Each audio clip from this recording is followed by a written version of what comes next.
अच्छा सुनो मुरली। अंत वायक शरीर द्वारा सेवा।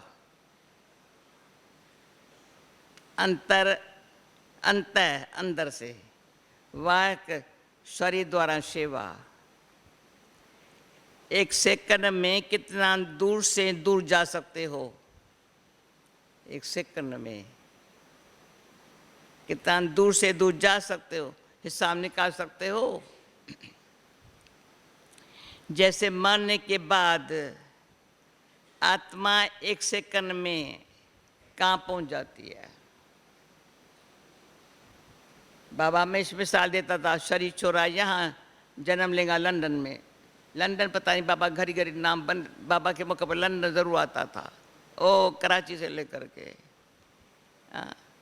तो क्योंकि वो आत्माएं वहां से निकलने वाली थी ना।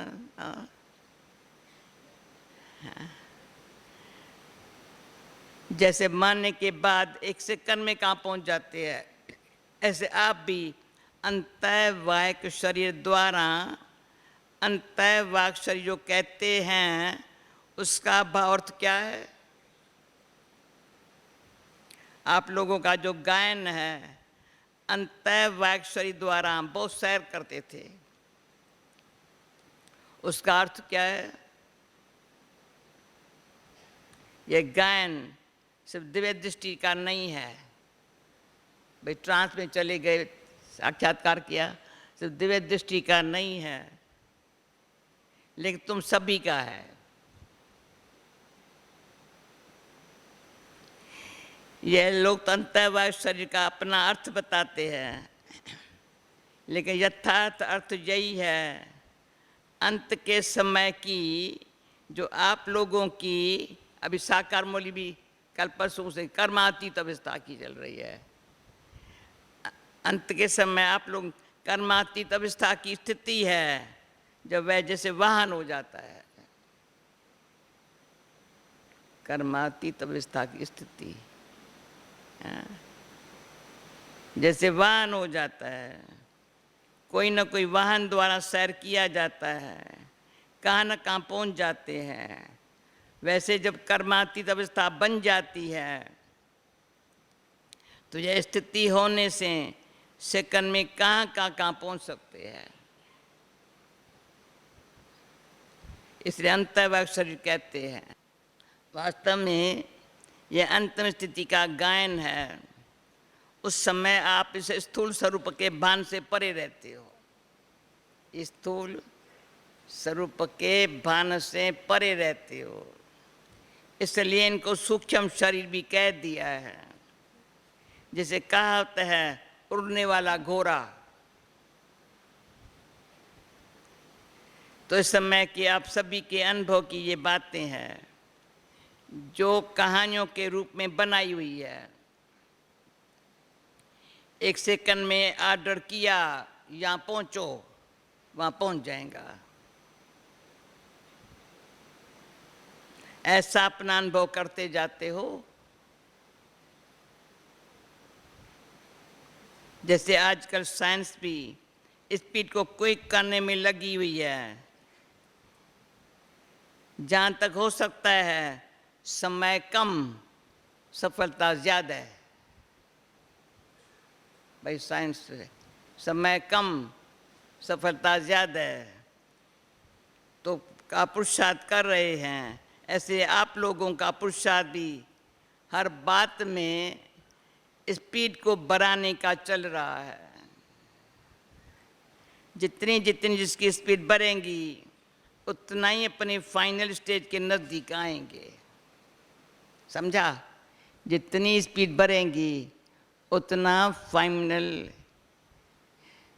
स्टेज के नज़दीक आएंगे, स्पीड से स्टेज तक पहुंचेंगे। अपनी स्पीड से स्टेज को परख सकते हो। जो चलने का जो तरीका है ना, अपने स्टेज से स्पीड से स्टेज को परख सकते हो। अभी सभी महान पर्व शिवरात्रि मनाने का प्लान बना रहे हो, फिर नवीनता क्या सोची है? झंडा लहराएंगे, अपने अपने सेवा केंद्रों पर झंडा भले लहराओ, लेकिन हर एक आत्मा के दिल पर बाप के प्रत्यक्षता का झंडा लहराओ। जब वह तब होगा जब शक्ति स्वरूप की प्रत्यक्षता होगी। शक्ति स्वरूप में ही सर्वशक्तिवान को प्रत्यक्ष कर सकते हो। शक्ति स्वरूप से ही सर्वशक्तिवान को प्रत्यक्ष कर सकते हो। शक्ति स्वरूप अर्थात संघारी और अलंकारी, संघारी और अलंकारी। जिस समय स्टेज पर आते हो उस समय पहले अपनी स्थिति की स्टेज अच्छी तरह से ठीक बनाकर फिर उस स्टेज पर आओ। जैसे आप लोगों को, जिसने लोगों को आपकी अंतरक स्टेज का साक्षात्कार हो, अंतरक स्टेज का लोगों को साक्षात्कार हो, तैयारी करके स्टेज पर आओ। जिससे लोगों जैसे और तैयारियां करते हो वैसे जय भी अपनी तैयारी देखो। अलंकारी बन करके स्टेज पर आ रही हूं।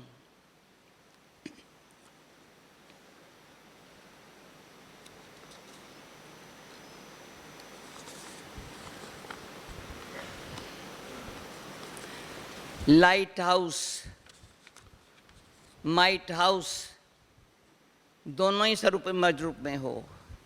Light house, might house. हाँ, माइट ऊपर से आएंगी, लाइट यहाँ से बनेंगे ना। हाँ। जब दोनों स्वरूप होंगे तब ठीक रीति से गाइड बन सकेंगे। आपके बाप शब्द में इतना स्नेह और शक्ति भरी हुई हो जो ये शब्द, बाप शब्द ज्ञान अंजन का काम करे। अनाथ को सनाथ बना दे। इसे एक शब्द में इतनी शक्ति भरो। जिस समय स्टेज पर आते हो उस समय की स्थिति एक तो तरस की हो। अभी स्टेज पर आने की तैयारी क्या करनी है सुना, तो शाम को समर्पण होने से पहले तैयारी करने का मिला है चांस। हाँ, उस समय की स्थिति एक की तरस की हो, दूसरी कल्याण भावना वाली हो, तीसरा अति स्नेह के शब्द, चौथा तरफ स्वरूप में शक्तिपन की झलक भी हो। रिपीट करूँ चार बातें। हाँ, पहली शक्ति तरस की हो, सब पर तरस पड़े। दूसरी कल्याण की भावना हो। तीसरा अति स्नेह के शब्द हो। चौथे तरफ स्वरूप में शक्तिपन की झलक हो। अपनी स्मृति और स्थिति को ऐसा पावरफुल बनाकर ऐसे समझो, अपने कई समय की पुकारते हुए भक्तों को अपने द्वारा बाप का साक्षात्कार कराने के लिए आई हूँ। इस तरीके से अपने रूहानी रूप, रूहानी दृष्टि, रूहानी रूप, रूहानी दृष्टि, कल्याणकारी वृत्ति द्वारा बाप को प्रत्यक्ष कर सकते हो। समझा क्या करना है? सिर्फ भाषण की तैयारी नहीं करनी है, लेकिन भाषण की तैयारी ऐसी करो जो भाषण द्वारा भाषा से भी परे स्थिति में ले जाने का अनुभव कराओ। भाषण की तैयारी ज़्यादा करते हैं, लेकिन रूहानी आकर्षण स्वरूप की स्मृति में रहने की तैयारी पर अटेंशन कम देते हैं। इसे इस बारी ज़्यादा तैयारी इस बात की करनी है, हर एक के दिल पर बाप के संबंध के, हर एक के दिल पर बाप के संबंध के स्नेह की छाप लगानी है। अच्छा, मधुबन वाले क्या सर्विस करेंगे? बाबा आया मधुबन वालों पर। हाँ, सब मधुबन वाले। कौन बैठे मधुबन वाले? थोड़े है मधुबन वाले। अच्छा, बाकी सब मधुबन वाले नहीं है। बाकी सब मधुबन वाले नहीं है। हाँ। मधुबन वालों को उस दिन खास बाप दादा अव्यक्त वतन में आने का निमंत्रण दे रहे हैं। वहाँ वतन में आकर सभी तरफ के सब इसको देख सकेंगे। शाम को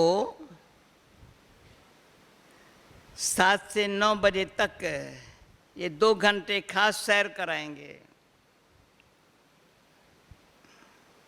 जैसे संतोषों को ले जाते हैं सभी स्थानों के सैर कराने, इस तरीके से मधुबन वालों को यहाँ बैठे हुए सर्व स्थानों के सर्विस का सैर कराएंगे। अगर बिना मेहनत के सारा सैर कर लो तो और क्या चाहिए। इसलिए मधुबन वाले उस दिन अपने आप को इस स्थूल देह से परे अव्यक्त वतनवासी समझकर बैठेंगे तो सारे दिन में कई अनुभव करेंगे।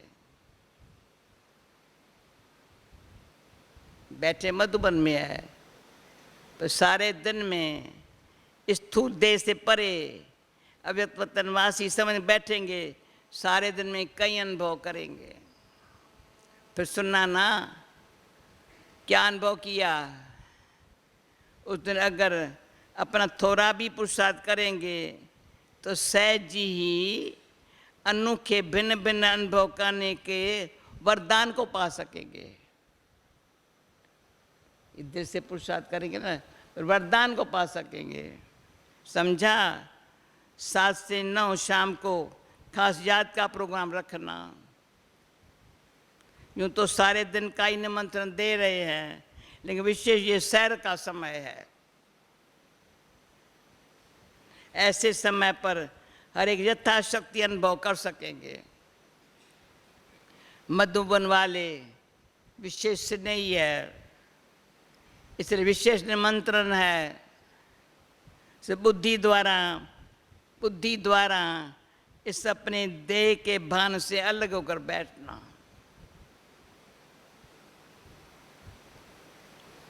नींद भी नहीं आएगी, ऐसे से नहीं होगा। देह के भान से परे, बहन, देह के भान से परे नींद आएगी क्या? ऐसे होगा क्या?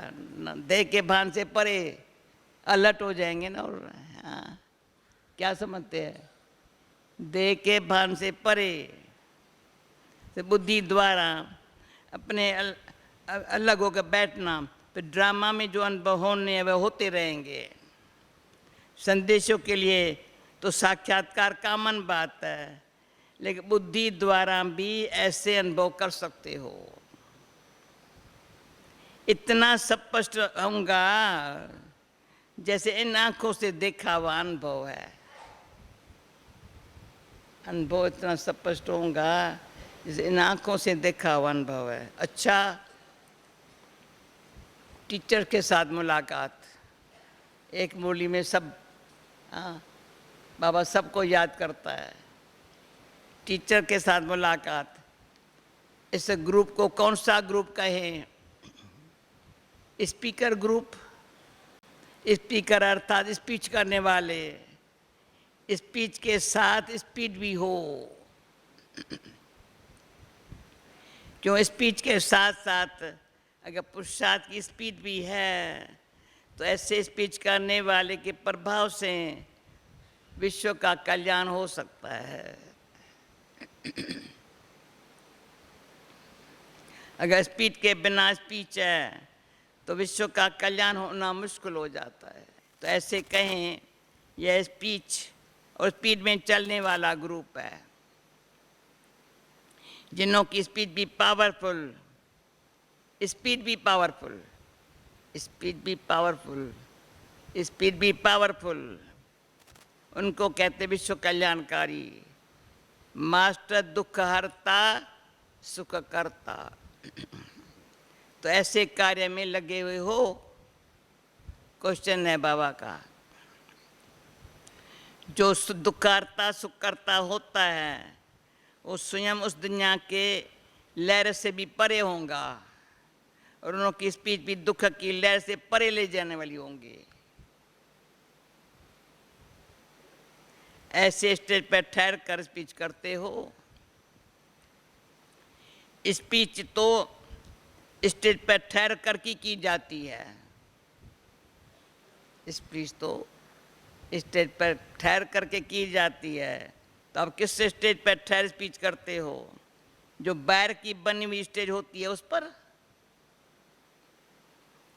स्पीकर को जिस समय कोई स्थूल स्टेज पर जाना होता है, पहले पहले अपनी की स्टेज स्थिति स्टेज तैयार है वा नहीं, ये चेक करता है। ऐसी स्टेज पर ठहर कर स्पीच करने वाले को कहते हैं श्रेष्ठ स्पीकर। जैसे स्थूल स्टेज को तैयार करने के लिए भी कितना समय और परिश्रम करते हैं, ऐसे परिस्थिति की स्टेज सदा तैयार रहे उसके लिए भी इतना ही पुरुषार्थ करते हो।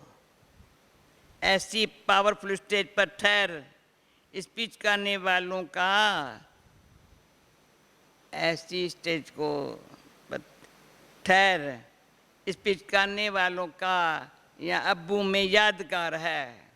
कौन सा? दिलवाला।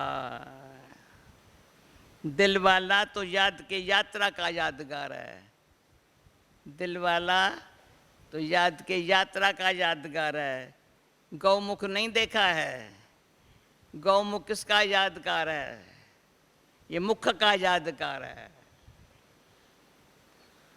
जैसे बाप का यादगार है गौमुख, जो मुख द्वारा ही सारा स्पष्ट करते हैं। इसे मुख का यादगार है। स्पीकर का भी काम मुख से है, लेकिन ऐसी जो श्रेष्ठ स्टेज पर ठहर कर स्पीच करते हैं सदैव एवर रेडी स्टेज हो। ऐसे नहीं समय पर तैयारी करनी पड़े। एवर रेडी स्टेज होने से जो प्रभाव होता है वो बहुत अच्छा पड़ता है। एवर रेडी स्टेज का जो प्रभाव सदा अच्छा पड़ता है। इससे पूछा प्रभावशाली हो। इस ग्रुप को प्रभावशाली ग्रुप कहें। सभी सर्टिफिकेट देंगे, अच्छा ग्रुप है। अगर आप सर्टिफिकेट देते हो तो फिर ये सर्व को, अगर आप बाबा के भाषा वंडरफुल है, अगर बाबा कहता है अगर ये सर्टिफिकेट देते हो तो वो सबको सेटिस्फाई करने वाले होंगे। सर्टिफिकेट किसको मिलेगा? जो सर्व को सेटिस्फाई करने वाले होंगे। संतुष्ट मनिया तो हो ना, इसमें हाँ करते हो। अगर खुद संतुष्ट मनिया है तो औरों को भी संतुष्ट करेंगे। टीचर्स का भी पेपर होता है। कैसे? तो किसी ने कहा टीचर्स का पेपर सूक्ष्मतम से आता है। टीचर का पेपर कदम कदम पर होता है। टीचर का पेपर कदम कदम पर होता है। जो भी कदम उठाते हो वह ऐसा समझ कर उठाना चाहिए कि पेपर हाल में बैठकर कदम उठाती हूँ। हाँ, हर गरीबा गुरु। हाँ, जैसे बाबा कहता है वही करना है ना। हर कदम जो उठाते हैं ऐसा समझ कर उठाना चाहिए। पेपर हाल में बैठकर कदम उठाती हूँ। तो स्पीकर अर्थात स्टेज पर बैठे हैं तो जो सामने स्टेज पर होता है, स्पीकर स्टेज पर हो, जो सामने स्टेज पर होता है उसके ऊपर सबकी नज़र होती है। आप लोग भी ऊंची स्टेज पर बैठे हो, अनेक आत्माओं की निगाह आप लोगों के कदम पर है। अनेक आत्माओं की निगाह आप लोगों के कदम पर है। तो आपको कदम कदम पर ऐसा टेंशन से कदम उठाना है। अगर एक कदम भी ढीला और कुछ भी नीचे ऊपर उठता है तो अनेक आप लोगों को फॉलो करेंगे। इसे टीचर्स को जो भी कदम उठाना है वैसा ऐसा सोच करके उठाना है। ये मुरली रिवाइज करने में भी बड़ा अच्छा टाइम प्यारा से देना होगा ना। सारी मुरली रिवाइज करना अंदर, हाँ, देखना अच्छी रिवाइज होती है मुरली। हाँ,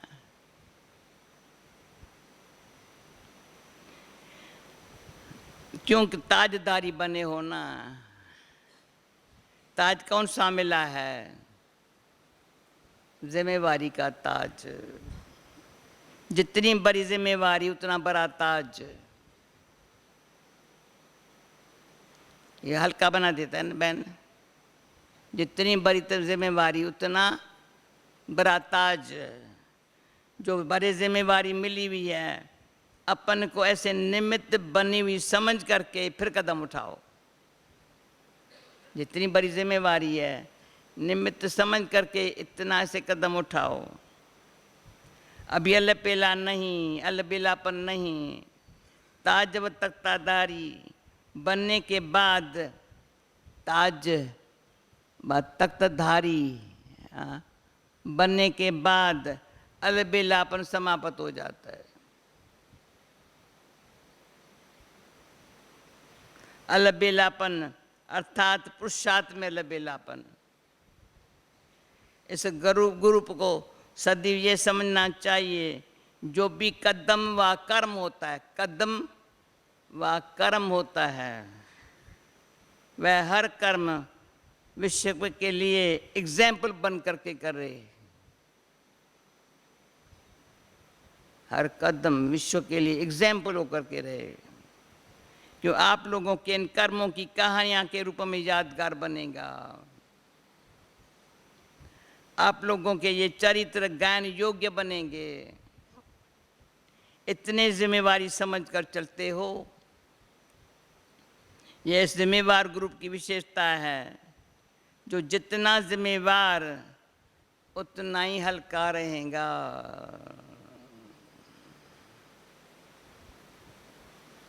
अच्छा वरदान।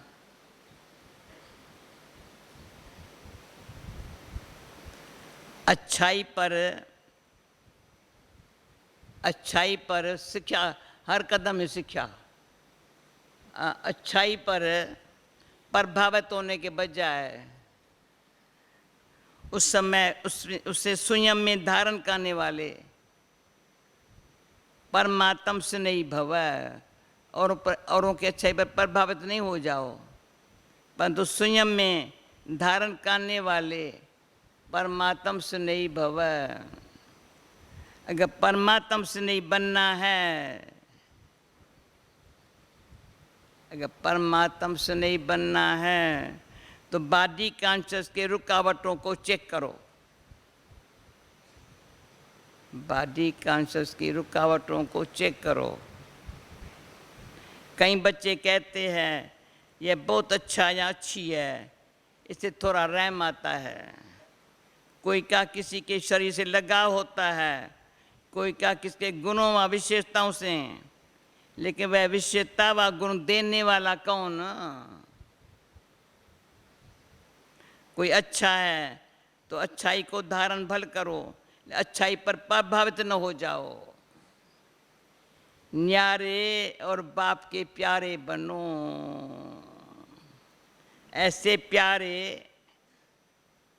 प्यारे अर्थात परमात्मा से नहीं बच्चे सदा सेफ रहते हैं। स्लोगन, साइलेंस की शक्ति को इमर्ज करो। साइलेंस की शक्ति को इमर्ज करो तो सेवा की गति फास्ट हो जाएंगी। ओके, ओम शांति।